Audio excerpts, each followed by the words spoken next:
Hello, welcome to Wireman's Whimsy. I'm Lorraine, and today we are going to make this card using our retired Pretty Perennials set and the Perennial Petals dies because it's Thursday, so we're using a retired set to do Throwback Thursday.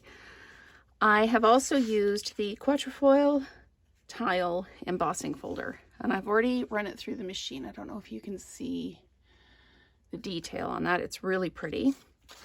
And I am using one of the cards and envelopes from the Celebration set, Pool Party and Soft Seafoam cards and envelopes.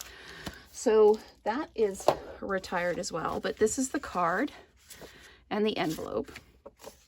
So I'm just going to use one of those cards up. And I've also got, with the Pretty Perennials, it was mostly the perennial dies that I used. And I used the greeting from the Pretty Perennials set, the Happy. So I am just going to do this, just lay this down on here, get it centered, give it a push. What I did, because I wanted the flowers all different colors, and honestly I struggled using this set because what do you kind of do with it? That was my issue, not Stampin' Up's issue, of course. I struggled with how to do things a little bit differently with it. So I took my blending brushes and I used Polished Pink, Fresh Freesia, and Orchid Oasis, and I brushed them on so that I got different tones in the flowers. And then I used Soft Succulent and I brushed it onto the paper. I didn't worry about stamping off first or brushing off first to get rid of the lines. I wanted the color differentiations in there. So that's how I did the background colors. So I'm just going to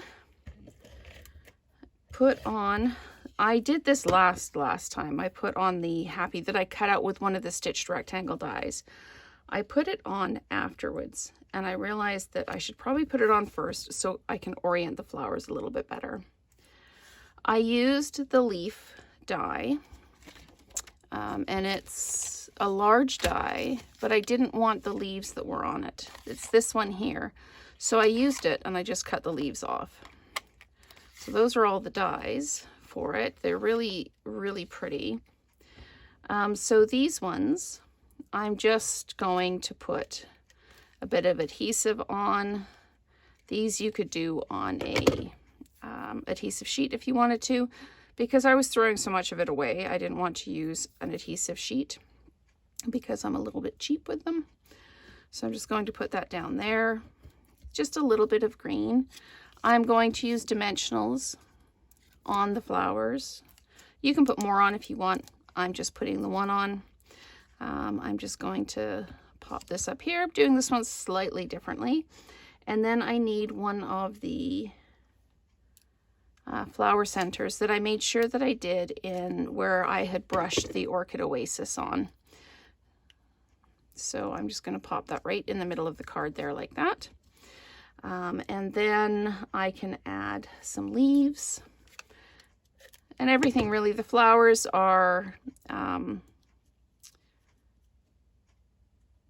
this one, the large flower is dimensionalized, but the smaller flowers and the centers and the leaves, not so much.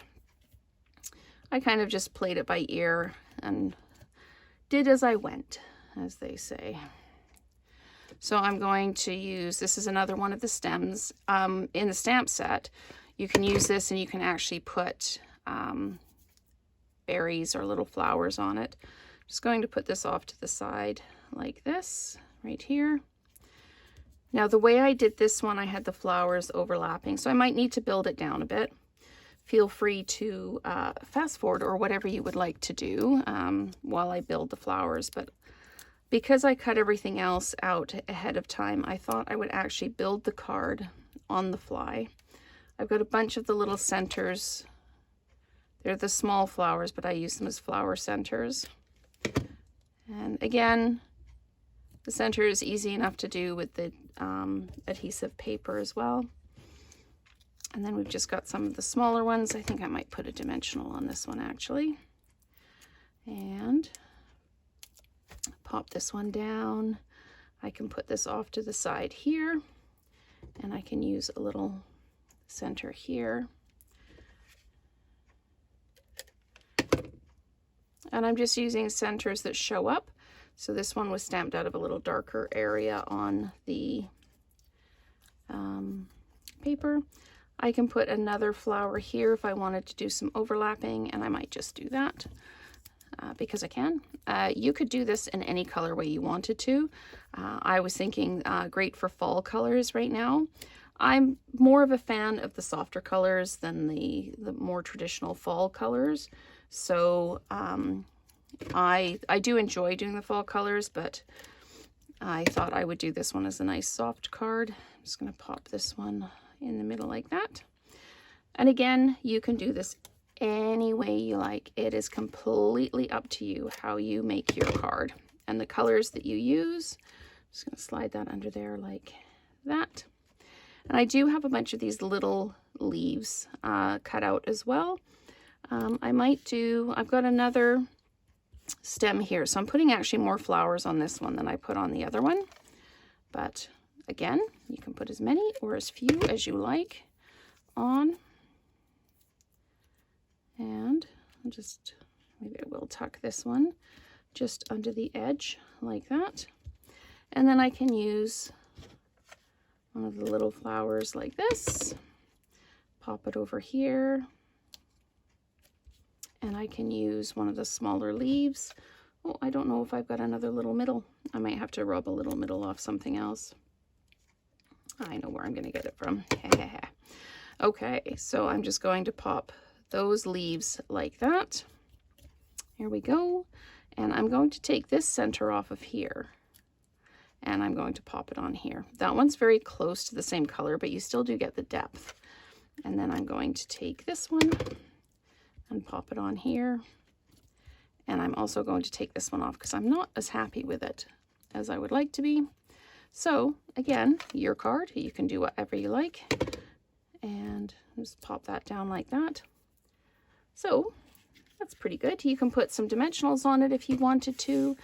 You could do some different things. I am going to leave this one as it is, dimensionals. You can put some dots or bling on it if you want to, but I'm going to leave this one as it is. So thank you so much for joining me for this Throwback Thursday using the Pretty Perennials set paired with one of the new folders, the Quatrefoil Tile embossing folder. So thank you so much for watching, and we will create together again soon.